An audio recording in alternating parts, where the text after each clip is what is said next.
My name is Jennifer Liane Gammon. I am an artist and a ceramicist, and I live in Lewiston, Maine. And I am inviting you into my studio to see the process, little pieces of the process of what I do when I am thinking about a new mug. So I'm going to be working on a new mug idea that I had, and I'm going to show you some of the things that happen in between. And like with clay, nothing is like all at one time. Well, I shouldn't say nothing, but for the most part, it's not all at one time. So there will be little clips of after time has passed and we move on to the next step. And I haven't completed the mugs yet because they're so new. I don't have any that have been fired all the way to temperature, but within the next week or two, there will be. So anyway, for now, you can see what I do while I'm making. Thanks for coming and checking it out.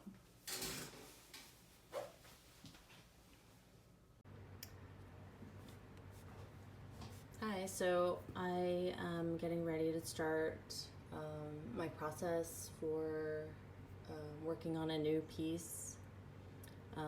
Sometimes I brainstorm in my notebook, and sometimes I actually sit down and just throw pots and brainstorm on the wheel, and then I document it in my notebook.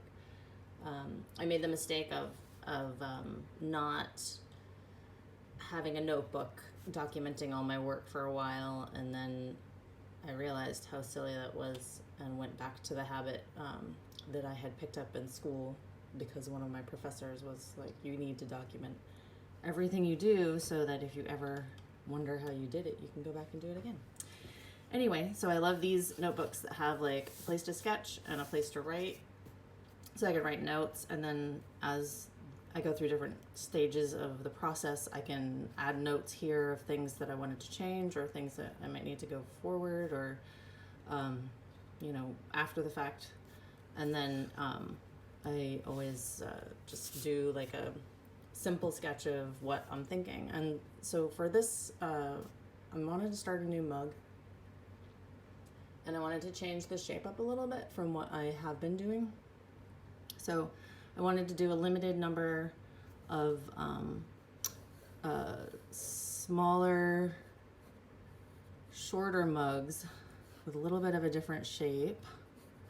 I'm thinking a little bit more, I may not turn it in this much, but I'm thinking instead of like a long, tall mug, a shorter mug like this, and with a rounder handle, which I've done in the past, but I don't do for my regular production, where you connect the handle up at the bottom instead of connecting it down like a question mark, where this, it's a little bit of different stability to it. So the idea behind this mug is that I really wanted to do a limited number of mugs that have a ginkgo leaf impressed into them, and then I'll glaze it with a accent glaze, so that you can see that imprinted physical leaf. So a lot of things that I do here is kind of technical, which is like, I want to say the bottom will be only a certain width, and the opening will be a certain width, and then the body will be a certain height. And that just helps me make it more standard overall. And sometimes I work backwards from what I want it to be, and sometimes I work from, I just say, this is what it is. So where I would go here is, I'm thinking I want this mug to be wider and shorter. So for me, I'm thinking 4.5 inches, and then for the height, probably 3 inches. And then for the actual size of the foot, more like 3.75 to 4 inches. And so what I would do now is I would actually once I've gotten some idea of where I think I want to go, I'm gonna say probably I'll need 1.25 pounds clay per mug, and then work through that piece where I basically just cutting off pieces of clay and wedging them and getting them ready for a specific size, and then to actually test the size to see does 1.25 pounds of clay get me 3 inches, 4.5 inches, in the thickness that I want, how I want, and if it does, then I'd leave this, and if it doesn't, then I'd just make adjustments later. So that's the basics of my notebook. Some of the things, like, you can see where it's a little tight. If you can see where I was thinking about making other things like fermenting crocks, and I made this one. It's pretty cool. And working on mugs for other people and things that this was a really messy page. Just different things that I was working through, and just like some of them are quick jots and some of them have more information and some of them are just exactly what it is, just a really quick note. So so that's this part. Okay, so now I have my clay wedged and ready to throw, and I have my bat on my wheel and the tools I'll need, and I have my notebook with my notes. So I need to throw to a certain size in order to get the final size, because everything that you throw in clay shrinks anywhere from 10 to 15% from when you make it to when it's completely fired. So I'm gonna throw the mug body and see what I like, if I can put it where I want it, have it do what I want it to do. So basically just warm up the clay and make it feel elastic and get it ready to become a pot or a mug. So what I usually do is I get it centered, and then I look at what I want for my base. I actually want to start working from my body, which is perfect. It's 4 inches. So this is the size that I'm gonna center, and then I'm gonna pull up the walls. So, sponge, there we go. I wanna use a lot of water at this stage because I don't want it to grab my hand and collapse on me. So that's what I do. So I want to look at what I've got so far. So I've got 4, and I've got just over 3, but I really want to get all the way to 4 3/4 inches. So I'm gonna shape this gently and say that is just under 5, and that is just over 3.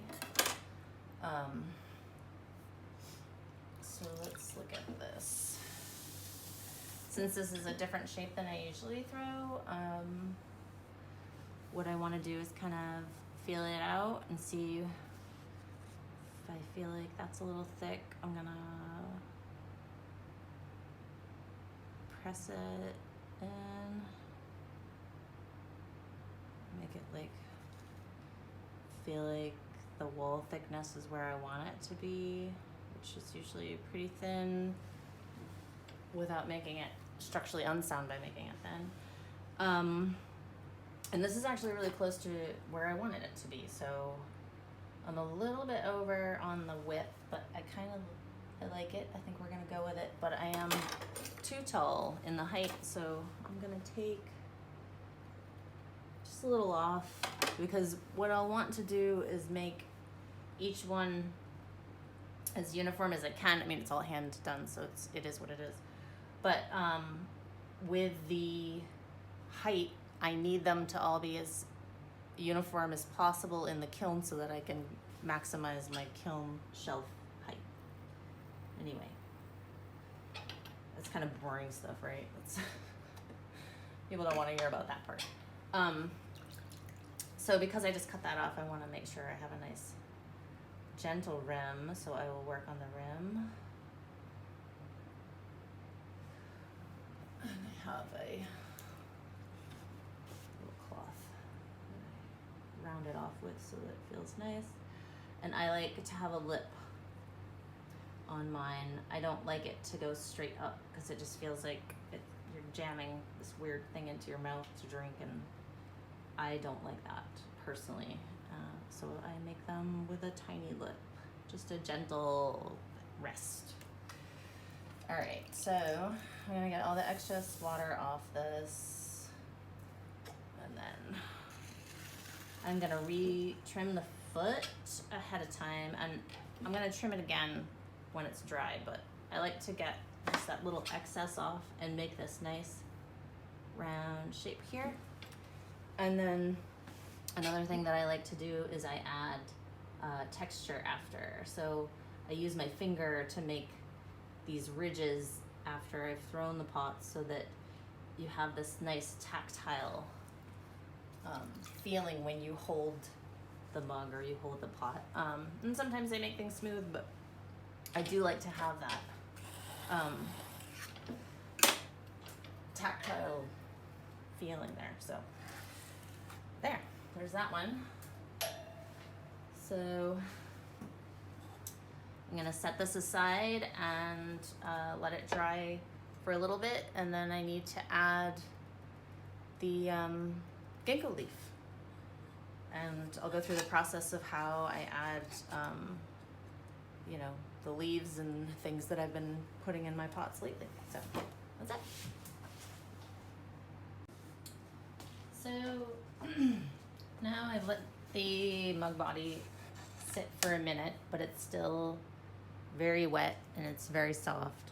So what I'm gonna do is, while it's still wet and soft, I'm gonna set the leaf where I want it to be. Like this is, it's important because once the mug dries to a certain point, you can't place it as well. But I am gonna come back later to press it in further. So I have to be gentle or I will ruin the shape of the mug, and it's still very soft, so I could just, you know, lose the mug, and then I'm like, well, I gotta throw another mug. So what I'm doing is just getting it to stick to the mug right now, and then once it has its position, what I can do is come back when the mug has dried a little bit more and it's a little more hardened, then I can press it in deeper so it really imprints into the clay. But for now, we're just gonna get that stuck on there like so, and then we'll be back for more. Okay, so I want to show you handles. So I threw some more mug bodies, and I did I'm gonna test 4 different, slightly different shapes, and then once they're fired, I'm gonna see how I like them. So I need to make 4 handles to go with those shapes. So I prepped some clay, wedged it, and made it specific to pulling handles, and there's some different ways to do handles. But I do pulled handles because I like the way that they feel in your hand, and I like that they are strong and stable with the clay. So basically, you get to see my really messy studio spot either, where it's all the clay, bags of clay half opened and hanging out. So basically, you want to it's like, you know, space out and meditate and just gently, barely pull this clay with a lot of water so that it is nice and fluid. And I'm doing some pretty thin handles for these mugs because I don't want them to feel bulky. I want it to feel really, kind of want these to be rustic and elegant. That's really what I'm thinking. So nice and thin, not too thin, but I think these are gonna be just right for where I'm going with these mugs, especially since I'm gonna have it loop back around on itself. So that's a handle, and for every single mug, there's a handle that's made just like that.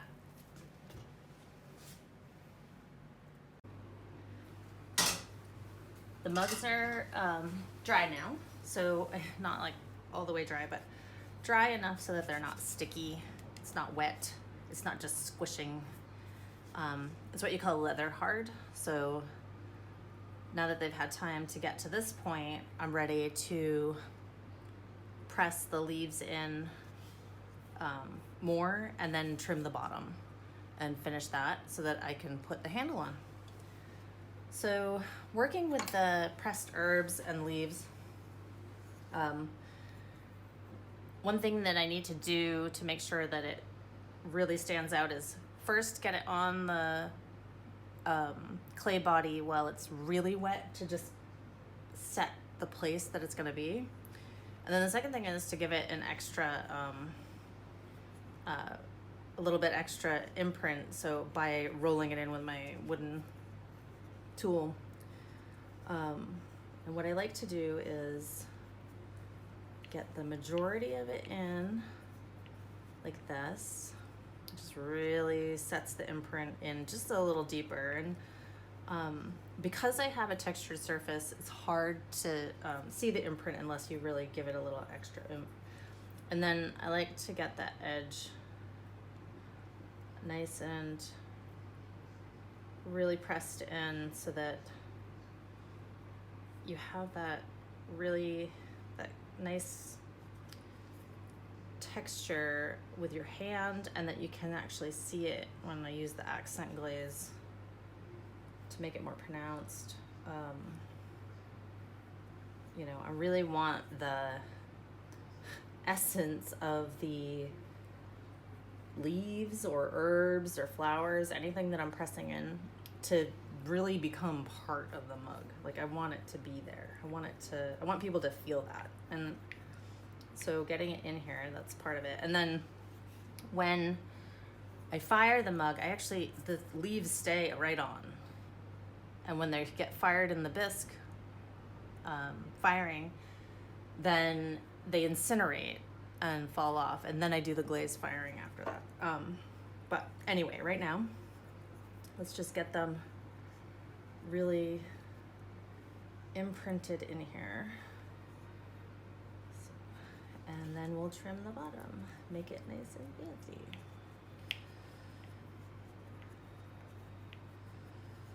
Let's see.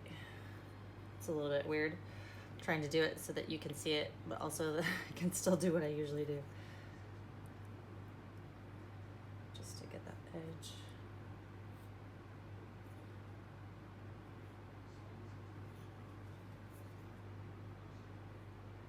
These ginkgo leaves are really cool. I'm excited to see how they all come out.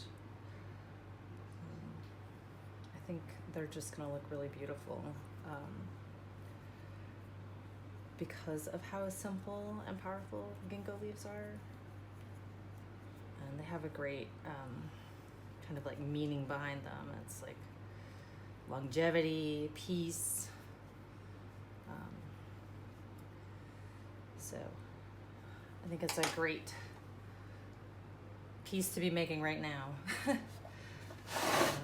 So let's trim the bottom.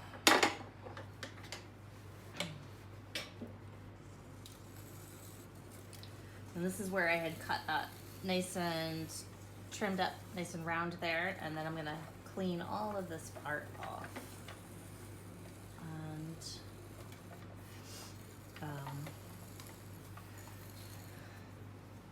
when I was in school, I had a Korean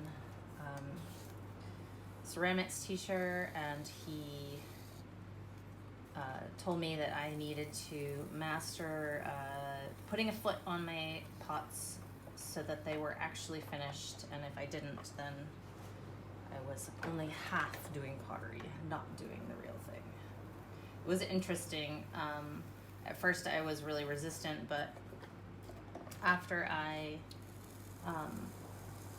had learned how to really put a foot on and then found the style that I liked for making a foot, then that's pretty much what I've always done ever since. So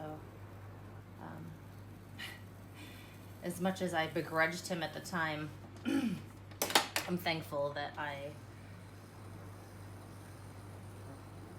found my foot, and I know how to do it, and I'm not afraid to do it, and it looks really nice. So, and then usually what I do at this point is I sign the piece. And now I need to add the handle on the side. So that'll be the next.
Now it's time to put the handle on, and I have my setup here, just a quick tour of, this is my personal setup. I like to have the pieces cradled with a piece of foam so that when I'm holding it, it's not getting too much pressure against like a hard surface like the table.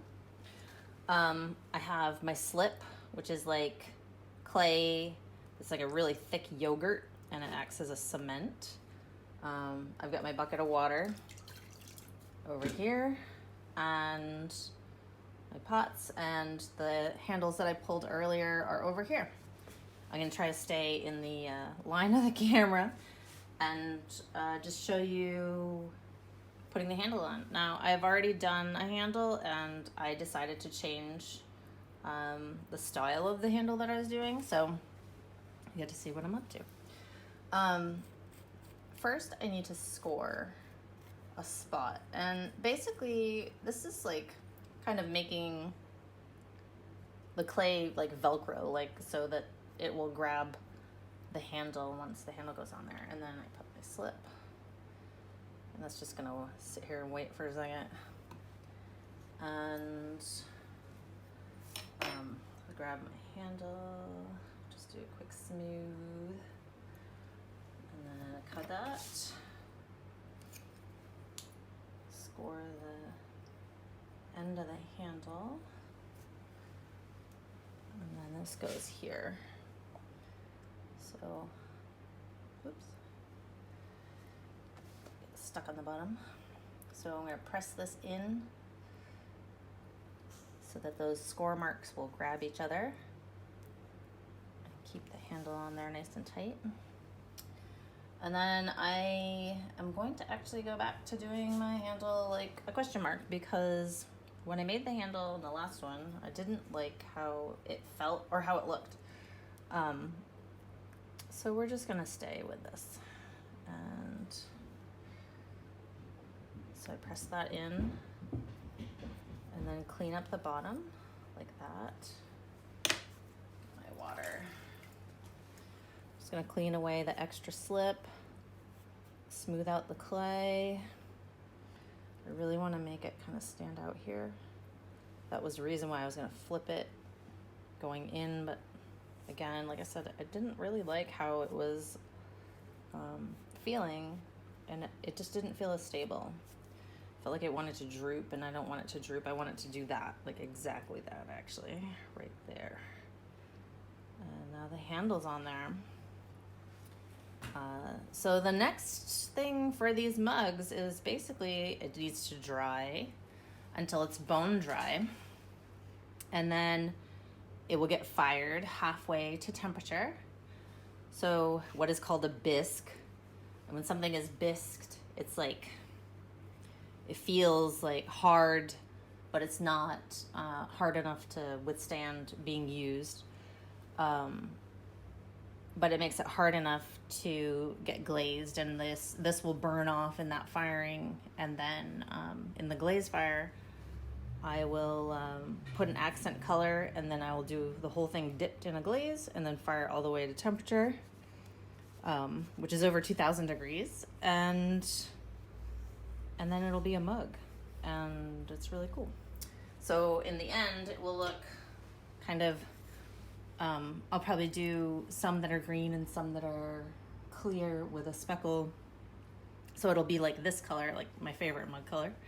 And then the leaf will be accented. So that is my process for my pressed herb or pressed leaves mugs and pottery. So I guess that's it. Thanks for checking it out.